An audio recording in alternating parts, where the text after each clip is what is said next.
could you raise your hand by grade level, just so our panelists know who they're talking to? So let me see the freshmen. Raise your hand.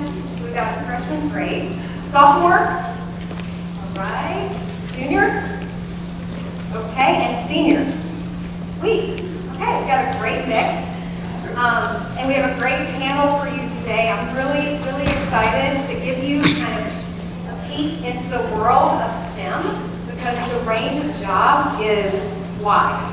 And we hope that you leave with just some kind of nugget or a light going off in your brain about something that you're interested in, the possibilities that are available, and give you some hope about the future. So that's why we're here.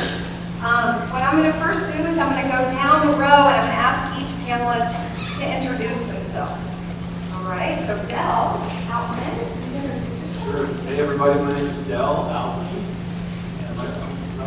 Yeah, you say what you do. I'm an assistant chief pilot for Southwest Airlines. I'm an airline pilot. All right, who do we have here? Hi, I'm Allan Bowling, and I haven't done a better job because I'm retired. Retired is so underrated. Actually, but prior I worked as an electrical engineer, and then I transitioned more into IT. Worked for a variety of companies, including Cisco Systems and a bunch of startups that I'm sure you've probably never heard of. My last is I actually started a company a year and a half ago and just exited that last October. So looking forward.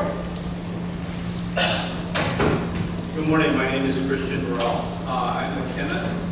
I got my start, and actually my inspiration came through a forum like this. It was my high school chemistry teacher who really took away the intimidation of the science and made it interesting, if you can believe that, and made it less intimidating. And so I started down that road, but I probably had several permutations of what I wanted to do when I was your age. And eventually rolled back to that original career. And it's just a pleasure to be here. I want to give props to your teachers for pulling this together this week. So how about we start with how you got into your field.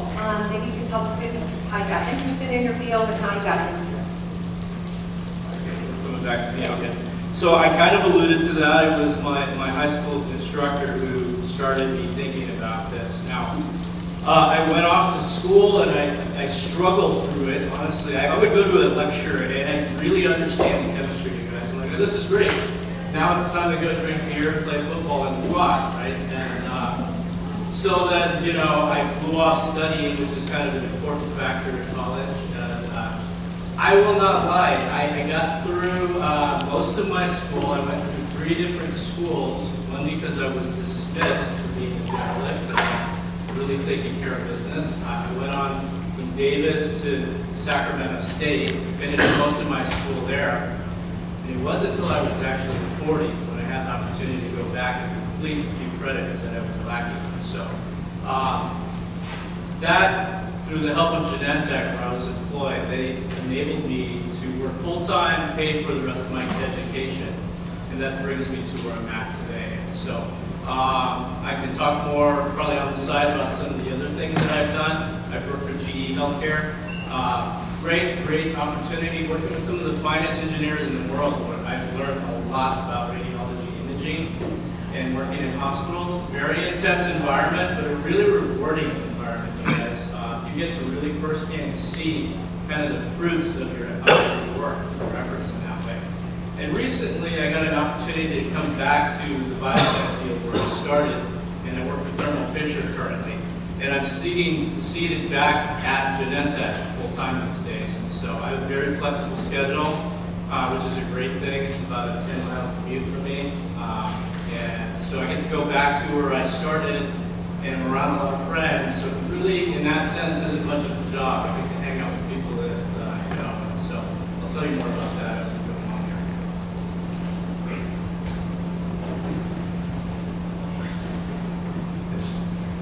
Even as far back in 2nd grade, I just like tinkering with stuff. I love building stuff.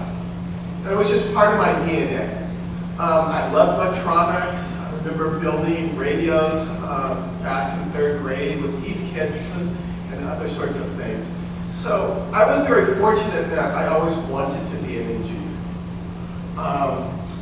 What kind of engineer, that was much more of a journey and something that I thought about a lot more. Certainly knew nothing about data networking or anything like that. Didn't really exist back then. But I really wanted the creativity. I wanted to invent stuff. I wanted to be an inventor. So I got my degree in electrical engineering. At the time, I wanted to apply to medicine and go into medical engineering. For a variety of reasons, that wasn't a good match. I ended up working for a company who was one of the first to start integrating voice and data together. This is in the middle 80s. And from there, after spending probably about 10 years doing just regular electrical engineering, doing microcomputers and controllers and so forth, I learned a lot more about data networking, which is really how it was being applied, and got a lot more into what today is referred to as IT. But it's been a tremendous ride because I was part of building the original internet. So that was pretty cool. Built the network for the NASDAQ and Citibank back. And so as I went to Cisco Systems after a while, and just sort of being part of something that really changes how people work, how people just play, how they get educated.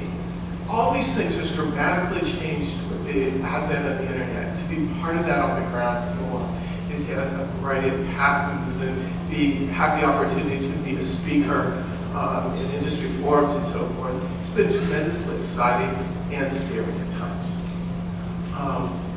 If you're interested in something that is very fast-paced, where what you learned 10 years ago isn't terribly relevant anymore because it just changes. Electrical engineering and IT and the internet is a great place to be. And the last 10 years, my focus has been more on network security. So I get to break into computers, playing whack-a-mole with bad guys and so forth. We're breaking in and really doing some very evil things. So that's what I've been, my primary focus has been probably the last 12 to 15 years. Hey everybody. I'm just a 54-year-old, 12-year-old. That's what I was.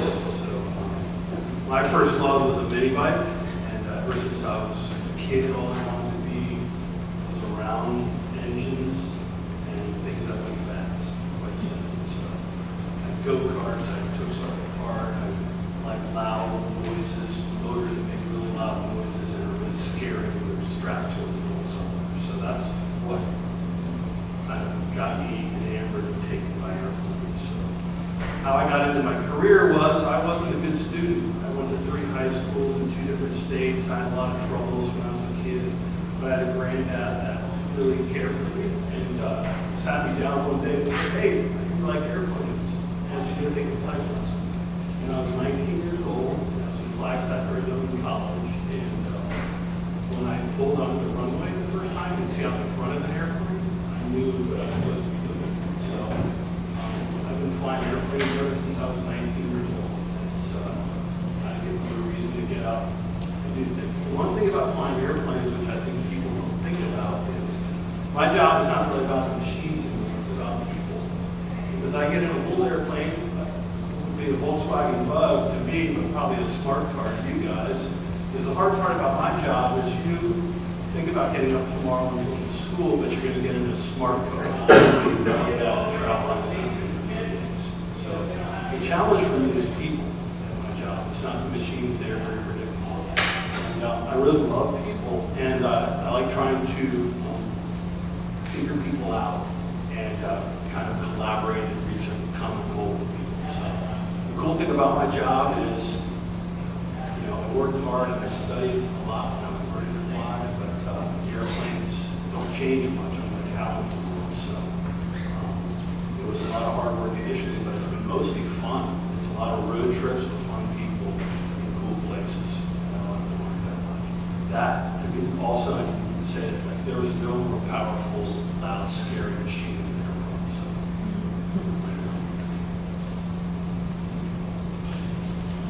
So Dell, though, I do know you have to, what do you have to study every couple of years and pass? Yeah, I mean, yeah. it's not all that, you do a lot of hard work.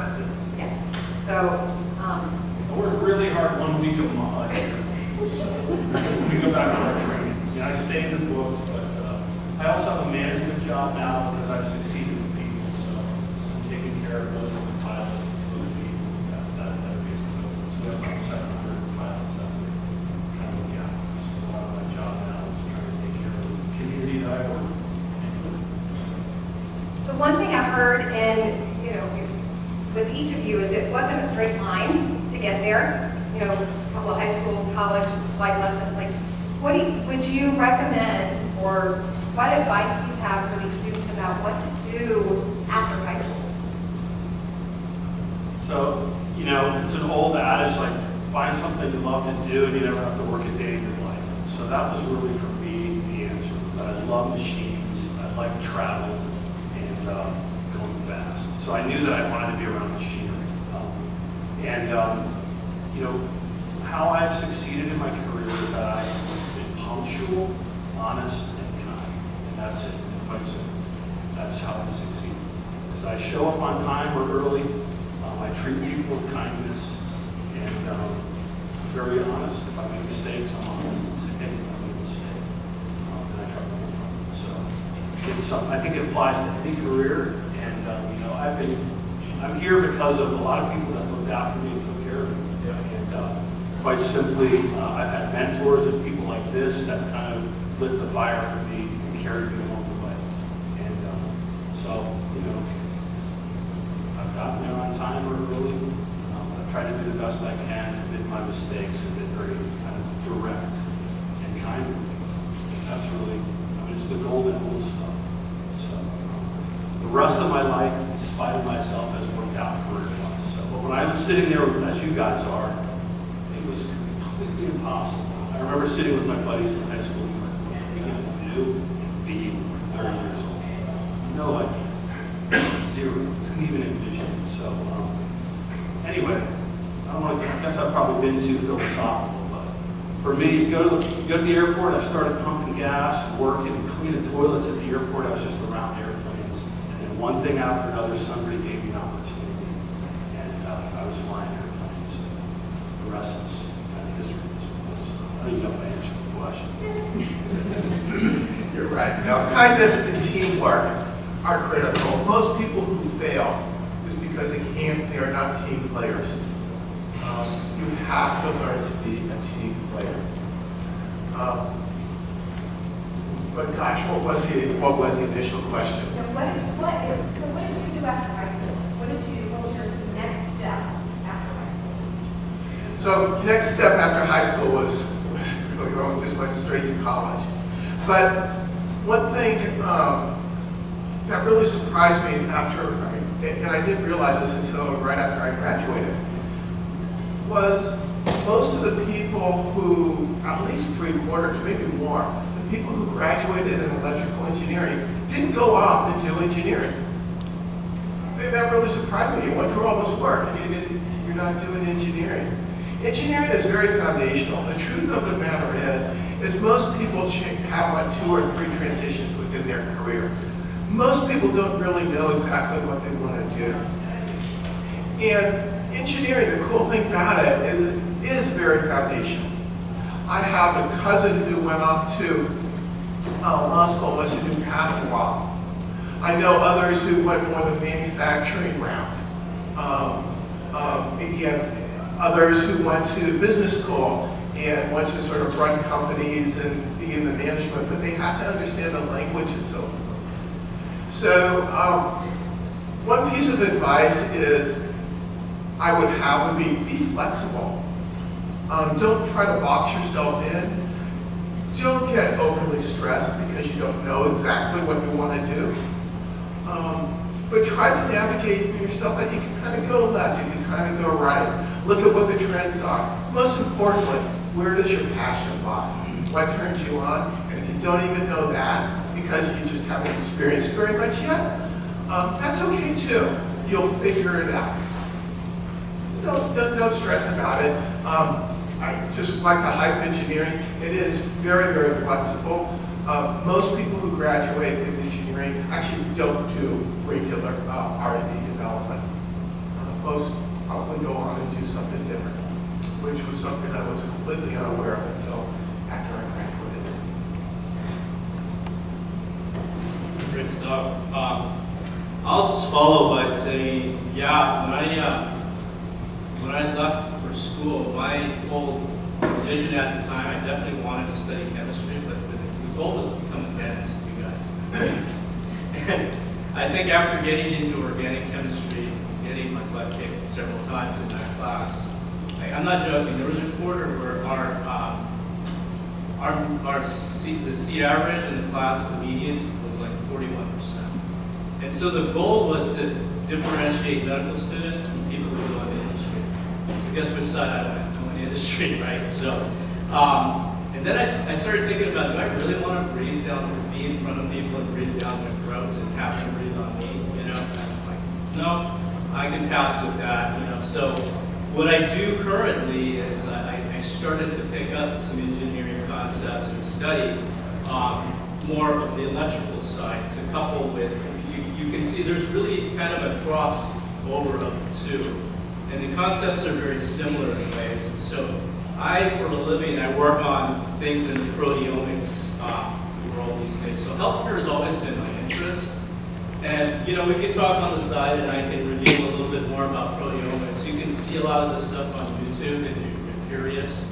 But a lot of the biotechs here, that's what they're doing these days. And just to inspire us a little bit, we're getting to a stage, technology-wise, where there are real therapeutics out there to actually repair genes. And there may be some really intense sort of discoveries to do away with certain cancers in the very near future. A lot of what people receive in terms of therapeutics are really for quality of life improvement, and ultimately they expire. But there's some really incredible breakthroughs that are going on. And I happen to be able to be fortunate to work on the technology presently that is revealing a lot of these details to the researchers and chemists.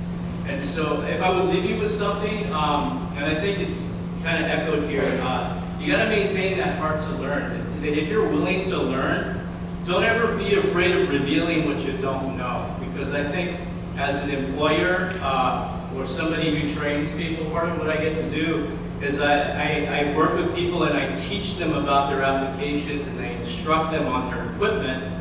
We look for eagerness. We look for people that have a thirst for knowledge. And if that's where you're at, you make mistakes, so what? We can work with that, right? I know that I have probably damaged equipment in my learning that's, you know, $1 million equipment. And I've had somebody on the line going, hey, it's no big deal, I'll walk you through this. So there's always that sense, and people looking out for your safety. You just got to reveal that you're eager and you're interested in it. So healthcare was the road for me. It's been a really enriching and rewarding career. And yeah, don't ever be afraid of revealing what you don't know. This from a guy who was dismissed from school and had to, thank you for being so honest about that. There are all kinds of paths. So one thing, I wanted to see if there are any questions. Oh, yes. I have a question, because going back up to where you're saying you're struggling in your chemistry class, right? So how did you keep going and just not quit? Well, yeah, that's a great question. The thing is I love the science. I lack discipline, you guys, at the end of the day. As I mentioned, I understood these reactions. They came, you know, as they would explain, I'm like, okay, I get that. I just never put the time into it. You know, I went off and I had a lot of fun. And that's one of the things that once you leave mom and dad and you go off on your own and you get that independence, there's going to be a bit of a reconciling, I think, a kind of understanding who you are and how you're going to perform when you're on your own. And I just didn't have the character at that stage. I wasn't ready for college, was the bottom line. So it's something to consider. You know, I have a daughter who struggles with, she's got a reading disorder and she also has IBS. And so we're testing the grounds right now to see if college is really where she needs to be. Or she just needs to take a job or perhaps travel. So these are just some things that I would consider. It's a huge decision at 17, 18, 19 to go, I'm going to make this career choice. It's going to impact the rest of my life. As you've heard, we've had several sort of jumps and changes in our development as professionals. So I would not let it intimidate you. I would stay close to people and start your network at this point and get to know the industries that you're interested in. Does that help answer the question there a little bit? Okay. Any other questions from the audience? I have one. Yeah, okay. What was that word that you said? I think I'm trying to write it down because I have to Google it. Is it protenics? Proteomics. Proteomics. Okay, good. I'll Google that later because I don't know what it is, but I'm interested to find out. I can share some information with you as well. Cool. Any questions? Yes. Would you recommend getting like experience first or going the education first? Like before you can deal with getting experience over like after like further education? That's a great question. That's a great question, and it depends a little bit on if you know what you're going to want to do or not. So if you know what you want to do, I would say just go for it. Going to school, once you pass like 25, it's harder to go back just because of life and so forth, and you have much more financial needs and so forth, and dependencies. So it is easier to get it out of the way when you're younger. However, if you don't know what you want to do and you want to experiment and explore, I think that's a fine thing to go ahead and do. You know, a lot of people go to junior colleges. I went to a junior college. And a lot of people that go to junior colleges are also kind of at that mindset. They're not sure exactly what they want to do. And so, you know, they're kind of in this indecisive state. But in terms of, you know, work experience, if you do know what you want to do, is it better to go and get some work experience and then go into it? It would probably depend on the field. Certainly within engineering, I would say probably not. You're probably better off just going and getting it if you know that's what you want to do. Any other questions?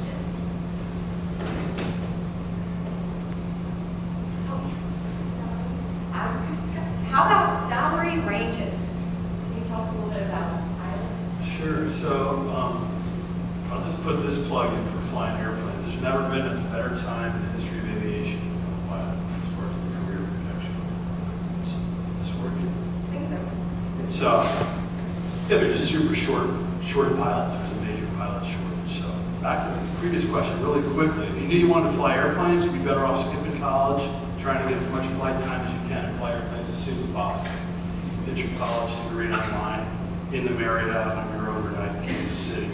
And everything in the airline world is based on seniority, so date of hire. So it's all your quality of life and everything depends on your date of hire in the airline.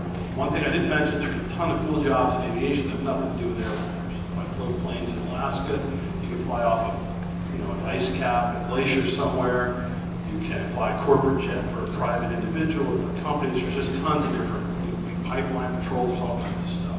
I did flew AM radio reporters around and traffic reports, flight instructor, all that stuff. So anyway, the salary range. So it's changed so much. If you are a basic flight instructor, you're probably going to make $75 to $100 an hour. You're working independently, which I don't know what that translates to because you're not flying a 40-hour week. As kind of the airlines work kind of almost like baseball. There's like minor leagues and major leagues and stuff like that. So maybe that doesn't translate to some of you non-baseball players, but so an entry-level airline pilot is probably going to make $50,000 to $70,000 their first year. And I don't exactly know this, but because there's such a shortage, all the pay and everything has increased tremendously. So you're going to probably be making 100 your second year, maybe by the third year you make 120, third, fourth year, 120 to 150,000 dollars. That's at the kind of the commuter level, the smaller airplanes.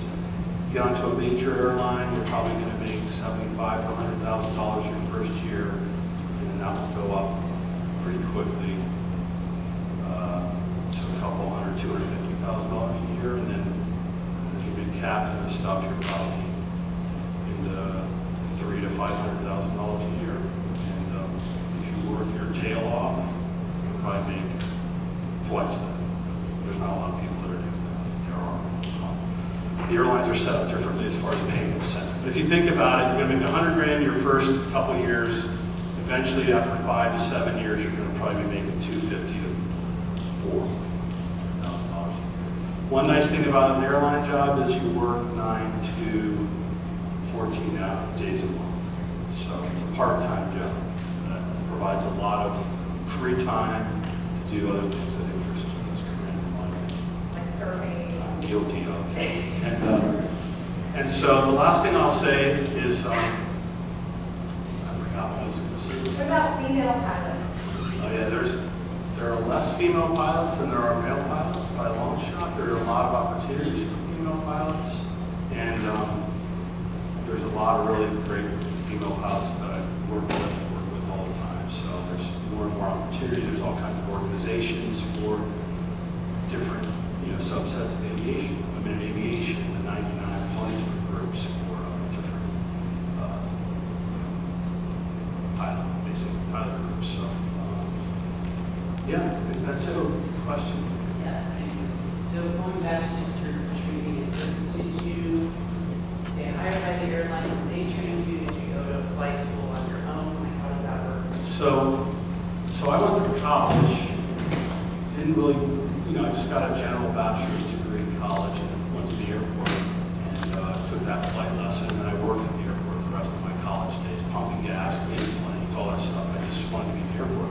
Got a degree, a bachelor's, just a liberal arts degree, and then I went and flight instructed, and then I went and flew traffic reporters, then I went and flew a corporate plane, and then I flew for a commuter airline.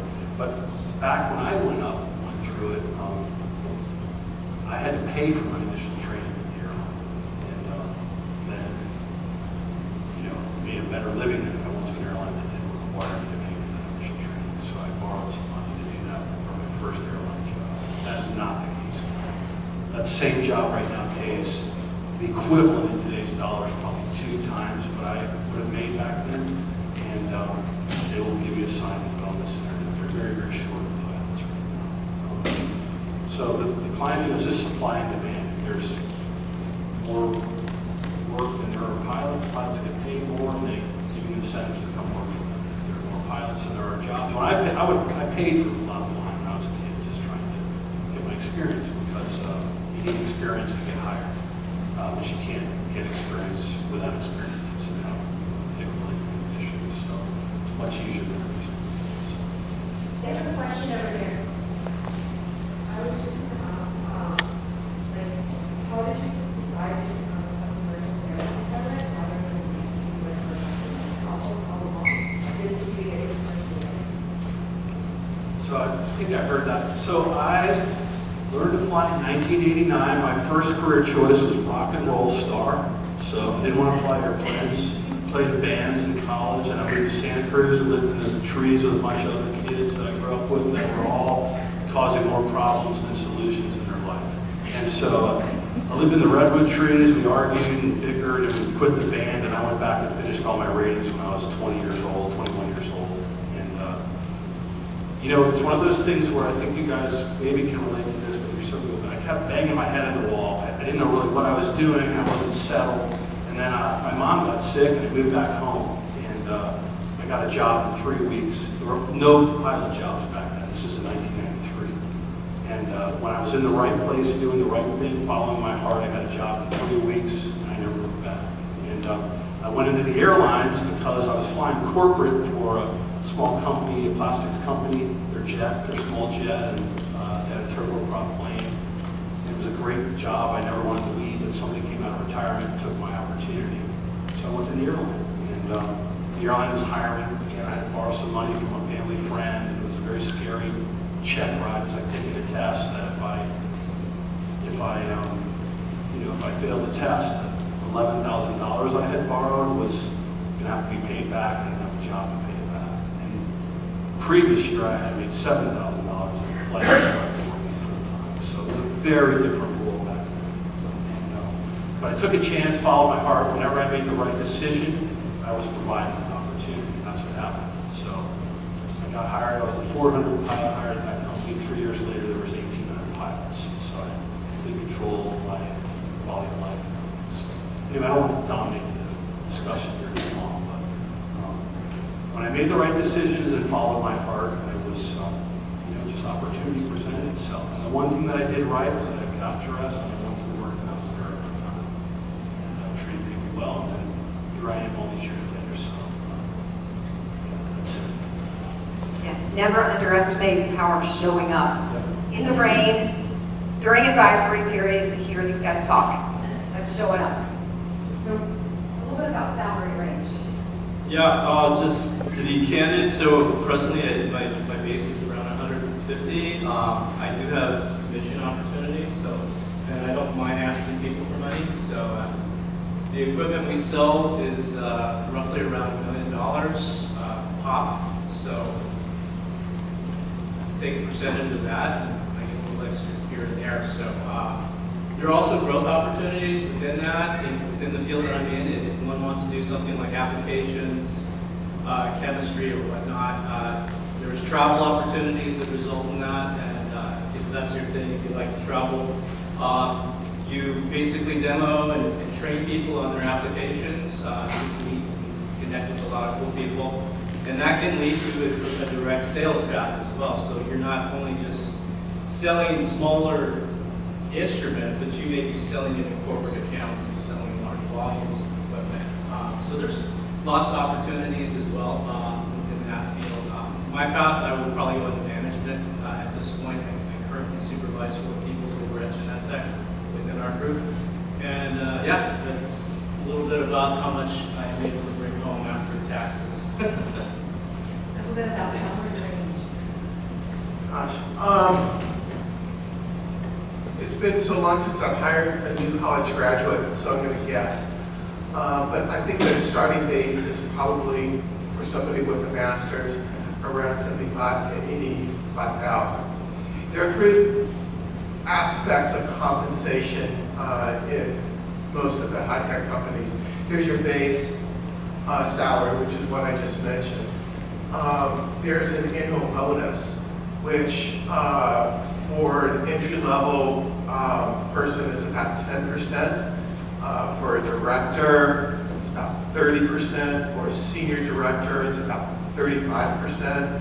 If you have a really good year, these bonuses could actually double. And then the third component is stock. Stock is a much more significant component when you're in the executive range. I was a vice president, and most of my compensation was probably at the end of the day through stock. In fact, the last startup gig that I just did, it was probably 90% stock, because that's the way I wanted it, and there's tax ramifications to that and so forth that I wanted to take advantage of. So if you think about total compensation for an engineer with, say, 5 years of experience, so that's kind of, they've kind of cut their teeth a little bit. Their base is probably about 125, 135,000.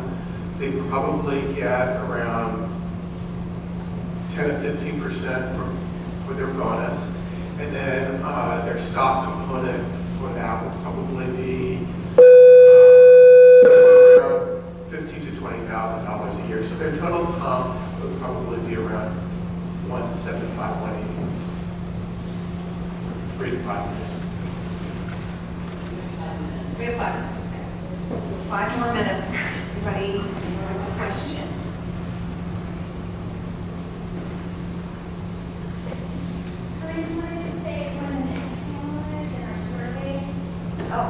you say that? Let me say one thing and then you can say that. Because I don't know if I have all those details correct. One thing I want to say that if you haven't noticed, and if this is your first panel that you have attended, people love to share their journey, right? They love to answer questions about what they do. So don't hesitate to reach out to people who are doing something that you admire, that you are interested in, because, and it's basically called an informational interview, but people love to share their journey.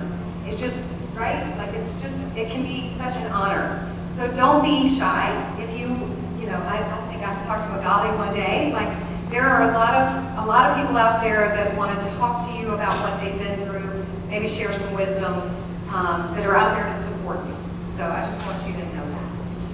Can I also say that to your question is that about working experience versus educational experience and that, right? I mean, y'all are in high school right now, but this is am I better? Okay. You're never too young to have an internship, right? Or a part-time job, or whether it's a paid internship or not, if it's something that you're interested in, try it out. Because, a lot of times you think you want to do something and then you try it and it turns out like, I don't like that as much as I thought I would, right? So, short-term things can do that for you too. It doesn't have to be long-term. So that's something else to do. And just logistically before I hand over the microphone, just want you guys to make sure I can get out the door when the time comes. Just give us your last name so we can check you out for attendance. I got most of you while you're sitting here, but not everybody. Hey, community service is a great way to get experiences doing things you have never done before. You just get to drop in for a couple hours and see something, meet people, talk to them, ask them questions, try something new. So come see me about that too. Okay, the next panel is in February. We're going to take a break in January, so February 2nd, and the topic is healthcare. Trades, right? Oh, no, it's healthcare. It's healthcare, medical technology is the topic for February. And Karen or Lisa will be sending out a survey after this and you will have a chance to win a gift certificate, a $25 gift card to either the movies or Pete's. So answer the survey. Yeah, we want to hear from you, so answer the survey. One last nugget you want to share with the audience right before we end. One thing I didn't mention is flight training is fairly expensive. There are avenues by which you can get funding, you can get assistance, and half the people I work with have come up in the military. So I just wanted to put that out there. I did not address, to go get all your licenses to fly commercially is, close to 50 grand at minimum right now. It's maybe closer to 100 if you're doing the way most people do it. So it's not without expense, close to college expense. But the military paid training, so I'll just put that out there. One last nugget to share. There were a couple comments about internships and so forth. Really, really encourage that. Even when you're in college and so forth, it's interesting that grad schools now are no longer requiring that you get your GED and things like that for the most part. I know this because my daughter's in the process of applying. She wants to get her PhD in chemical engineering. And most do require, but they are looking for internships, for work, for publications, those sorts of things. So if, and to your question, if you could, kind of get a summer job or that is in the field that you might be interested in pursuing, that really helps out a lot. My first job at Rome, I remember going in there and saying, well, why are you interested in here? And I, actually built some early telephones and some blue boxes that allowed you to make illegal calls. That really helped me a lot. So that work experience does help a lot, especially now that grad schools have banned, even SATs are no longer required in many schools. I'll make it really quick. I think if you work with your administrators here and your teachers, you will find that many companies in the healthcare industry, including biotech, places around here are offering opportunities for people with no experience. They want to bring you in, they want to expose you, and give you a chance to check this on out. So if you follow that up with that, and I can probably pass on some information as well. Well, thank you.